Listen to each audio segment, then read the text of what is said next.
మాకున్న సమాచారం ప్రకారం ఒకళ్ళని ఏదో తీసుకుని వెళ్ళారో మళ్ళీ వదిలేశారని చెప్పి మాకుంది. ఇది ఇంత మేజర్ ఇష్యూని పోనీ కుటుంబ ఇష్యూ అనుకుందాం, అయినా వదిలేస్తారా? అంటే వీళ్ళు కేవలము వీళ్ళు ఫెయిల్ అయిపోయారు. పొలిటికల్ ఇష్యూ అయితే మళ్ళీ మిగిలిన చోట్ల ఏ విధంగా గొడవలు జరిగితే వాళ్ళని సస్పెండ్ చేశారో ఆ విధమైన ఇబ్బంది వస్తుంది అనే ఉద్దేశంతో వాళ్ళు ఊరుకున్నారు. ఇప్పుడు వాళ్ళ ఇంట్లో రక్తపు మరకలు, రక్తపు మడుగు ఇవన్నీ కూడా అక్కడ ఉన్నాయి. ఇప్పుడు వాళ్ళు తీసిన వీడియోస్ కూడా నాకు చూపించారు. అది అవన్నీ కూడా పోలీసుకి మనం సబ్మిట్ చేయవలసిన అవసరం ఉంది. టీఎం అది ఏదో ఒకటి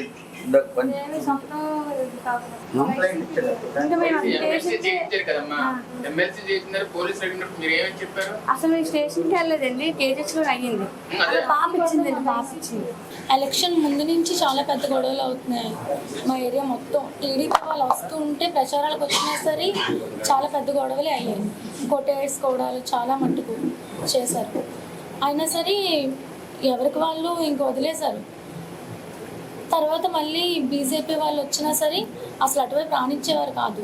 సార్ వచ్చేటప్పుడు ఒక్కసారి వచ్చేవారు, మళ్ళీ ఆటోస్లోని అవి ప్రచారాలు చేసేటప్పుడు కూడా అటు రానిచ్చేవారు కాదు.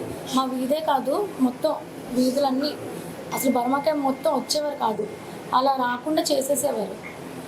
ఓన్లీ మాకు ఎందుకని అంటే మేము పట్టించుకునే వాళ్ళం కాదు, ఏదో నార్మల్ చూసేవాళ్ళం. తర్వాత మాత్రం ఒకరోజు అదే ఎలక్షన్స్ అయిపోయి మేము బాగానే ఉన్నాము. మా ఇంటి పక్కన మా అమ్మ వాళ్ళు ఉన్నారు, వాళ్ళు అడిగారు మమ్మల్ని, అమ్మ ఎవరికేసో ఓటు అని చెప్పేసి. మేము మాట్లాడుకుంటూ చెప్పాము, ఇలాగ టీడీపీకి వేసాము ఇలాగ అని చెప్పేసి చెప్పడం. ఇంకా అంతా స్ప్రెడ్ అయిపోయింది, మొత్తం ఏరియా మొత్తం స్ప్రెడ్ అయిపోయి ఇంకా అందరూ మాట్లాడుకున్నారు ఇలా టీడీపీకి వేశారంట అని చెప్పేసి. అంటే మా ఏరియా మొత్తం బర్మాకాయ మొత్తం వైసీపీ అని చెప్పేసి అనుకుంటున్నారంట. మాకు ఆ విషయం తెలియదు. కొంతమంది ఏమో టీడీపీ వాళ్ళు ఉన్నారు కానీ వాళ్ళు ఎవరు బయటికి చెప్పలేదు. సగం 50-50, టీడీపీ 50 అయితే వైసీపీ 50 అలా ఉండేటోళ్ళు. ఇంకా చాలామంది చెప్పలేదు. మేము మాత్రం మేము అవును మేము బీజేపీకి వేసాము ఇలా టీడీపీకి వేసామని మేము చెప్పడం వల్ల వాళ్ళు ఇంకా గొడవకి వచ్చారు. అక్కడ బొగ్గు శ్రీను అనే ఒక వ్యక్తి ఉన్నాడు, వాడు మాట్లాడేది ఈ మధ్య వైసీపీకి అమ్ముడిపోయాడు. ఈ మధ్య వైసీపీకి అమ్ముడిపోయి ఈ ఏరియా అంతా మాదే, ఈ అడ్డా అంతా మాదే, అసలు మీరు ఎట్లాగా వస్తారు అనే భావనతోటి ఇబ్బంది పెడుతున్నాడు. కాబట్టి ఆ బొగ్గు స్త్రీని కూడా లోపల ఇవ్వాల్సిన అవసరం ఉంది. అతని పైన ఇదివరకు రౌడీ షీట్లు ఉన్నాయి. ఇవన్నీ కూడా పోలీస్ యంత్రాంగము ఈ బ్యాక్గ్రౌండ్ అంతా బొగ్గు శ్రీను తోటి నడిపిన వ్యవహారంగా మా యొక్క అనుమానము. ఈ పోలీస్ యంత్రాంగము తప్పనిసరిగా దానిపైన చర్యలు తీసుకోవాల్సిన అవసరం ఉంది. చెప్పమ్మా. భూలోక్ అన్నాడు మాత్రం ఆ రోజు సాయంత్రం నుంచి తాగేసి వాళ్ళ భూలోక్ వాళ్ళ ఏమో రిలేటివ్ లోకేష్ అనేసి ఉంటారు, వాళ్ళు వచ్చి ఇంటి దగ్గరికి వచ్చి వాటర్ బాటిల్ అడిగారు, ఇచ్చాను. అన్ని తర్వాత మళ్ళీ టీడీపీ కోసం ఎత్తారు. తర్వాత మీరు ఎలక్షన్స్ కోసం అవన్నీ ఎత్తి చాలా హంగామా చేశారు. మేము కూడా సర్లే అని చెప్పేసి ఇంకా వాటితో మాకెందుకు అని చెప్పేసి ఇంకా లోపలికి వెళ్ళి ఇంట్లో కూర్చున్నాను. తర్వాత అమ్మ వాళ్ళు బయటికి వెళ్ళారు, తమ్ముడు నేనే ఉన్నాం. అలాగా గొడవ అవుతూనే ఉంది. పెద్ద పెద్ద నోర్లెట్ అరవడం, బీర్సీసాలు ఎరగొట్టడం, ఇంటి దగ్గరకు వచ్చి ఇంకా ఇంట్లోకి అది ఇసిరేస్తున్నారు. నేనేమో తలుపులే వేసుకున్నాను. బయటకు వచ్చి మాత్రం అడిగాను ఎందుకు అలా అవుతున్నారని చెప్పేసి పెద్ద నోర్లెట్ నేను అరిచాను. ఇంక వెంటనే అదే 100 ఫోన్ చేస్తాను కానీ వెళ్ళిపోయారు. అది 7 గంటల టైంలో అయింది. తర్వాత 10-9 ఆ టైంలోని మళ్ళీ వచ్చారు. ఆశ అని చెప్పేసి లాస్ట్ ఇల్లు ఉంటుంది వాళ్ళ రిలేటివ్సే. ఆ అమ్మాయి వచ్చి మా అన్నయ్య మీదకి నువ్వు వస్తావా, వాళ్ళే మా ఇంటి మీదకి వచ్చారు, వాళ్ళతోనే మా అన్నయ్య నువ్వు తిడతావా అని చెప్పేసి ఆ అమ్మాయి వచ్చి నాకు పోలుకుండి విసిరేసింది మొహం మీదకి.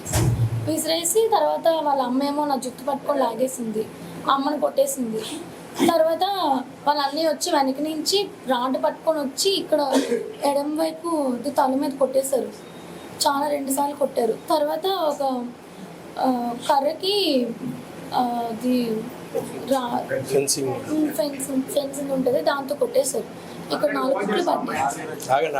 అప్పుడు లేదు సార్, మాకు అసలు బుర్రేం పనిచేయలేదు ఆ టైంకి.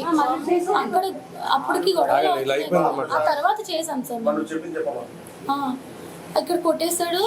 ఆ తర్వాత ఏమో నేను పడిపోయాను, ఇంకా స్పృహ లేదు, ఒళ్ళంతా గాయారు. సాయి అని చెప్పేసి ఒకడు ఉన్నాడు, వాడేమో చెయ్యి మీద కొట్టేశాడు, ఈ చెయ్యి అంతా. ఇదంతా వాచిపోయింది, కాళ్ళ దగ్గర ఇదంతా వాచిపోయింది. చూపించమ్మా. ఇదంతా ఇక్కడైతే నిన్న ఎక్స్రే తీశారు, ఇక్కడ చిన్న ఎముక చిన్నది, బోన్ చిన్నది విరిగిందని చెప్పేసి క్రాక్ ఇచ్చారు. ఈ కాళ్ళ దగ్గర మాత్రం కాళ్ళ దగ్గర కొట్టారు. ఈ కాళ్ళు కలిసి నేను ఇచ్చిన గంటకి సార్ నన్ను కొట్టుకోండి మీరు చావండి అన్నట్టుగా వచ్చారు. నన్ను ఎన్నిసార్లు కొట్టారో తెలియదు. 21 పడింది. తర్వాత అమ్మ వచ్చింది. అంటే పాప మా తిడుతూనే ఉంది. నేను వచ్చాను సార్, నేను మార్కెటింగ్ చేస్తాను, పాన్ షాప్ ఉంది, చిన్న చిన్న బట్టలతో చంపుకుంటుందండి. ఈ మధ్యకాలంలో కరోనా తర్వాత వ్యాపారం లేక ఆపేసి పాన్ షాప్ నడుపుకుంటున్నాను. ఇలా పాప ఫోన్ చేసిందమ్మా, ఇలా వచ్చారమ్మా మీరు మళ్ళీ భూలోపల తాలూకాలు, ఎందుకన్నా మొన్న అయిపోయింది కదా, అక్కడ ఏదో ప్రచారం నుంచి ఆగ్రిమెంట్ అయ్యి ఏదో చిన్న ఇల్లు విషయంలో గొడవ అయిందండి. మాకు సార్ ఒక రాయిలాంటి ఇచ్చారు, ఏదో దానికి వచ్చిన విషయం అయింది. అది అయిపోయిన తర్వాత ఈ విషయంలో మాత్రం ఇంటికి ఏదో షాడాకో ఏదో వాటర్ బాటిల్ ఆడపిల్ల మీద అలవాటు న్యాయం ఏంటి చెప్పండి మీరు? వయసుని పిల్ల కదండి. అంటే పాడు చేసేయడానికి లోపలికి వచ్చారు, చెయ్యి పట్టుకున్నాడంటే అది పాడు చేయడానికే. ఇది నేను మాత్రం ఒప్పుకోను సార్. నా పిల్లల్ని చేయడానికి వచ్చేది ఏదో. ఆ పిల్లకి 24 సంవత్సరాలు, ఈ అమ్మాయికి 23 సంవత్సరాలు. అంటే అమ్మాయిలు ఆడపిల్లలు ఉన్న బతకనివ్వరు. మీ స్టేషన్ కూడా ఇవ్వలేదండి.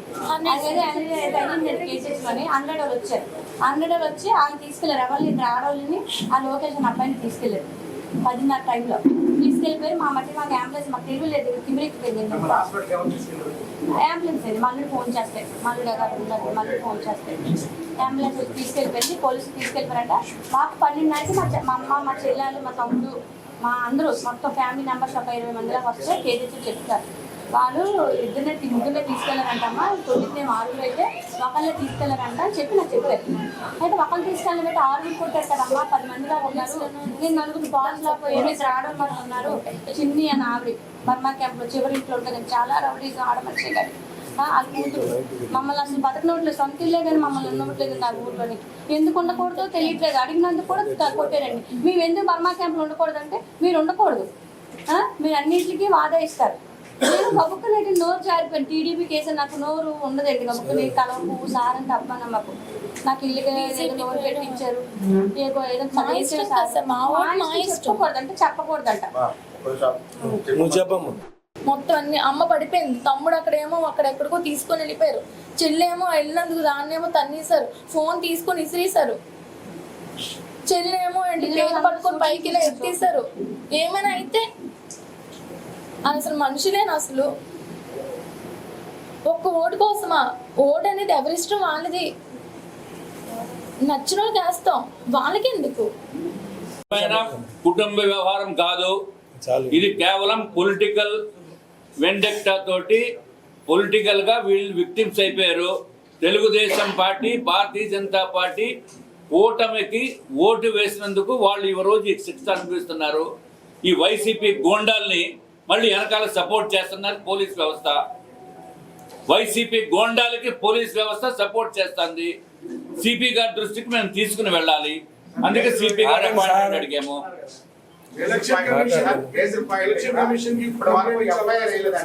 ముందు సిపి గారి ముందు ఫస్ట్ ఇప్పటివరకు పోలీసు వాళ్ళ ఇల్లు కూడా చూడలేదు. ఇంటిలో కూడా రక్తపు మడుగుల్లో ఉంది ఇల్లు. అసలు ముందు వాళ్ళకి ప్రాణ రక్షణ కల్పించాలి. ఎవడైతే 10 మంది ఉన్నారో 10 మందిని ముందు అరెస్ట్ చేసి లోపల వేయాలి. అప్పుడు కానీ వీళ్ళకి ప్రాణరక్షణ లేదు. సో కాబట్టి ముందు సిపి గారికి చెప్పి తర్వాత election commission the technical issues వాళ్ళు డెఫినెట్గా చెప్తాం, కలెక్టర్ గారికి చెప్తాము. అప్పుడు ఇది అయిన తర్వాత కలెక్టర్ గారి దగ్గరికి వెళ్ళాలి సిపి గారిని కలిసాక.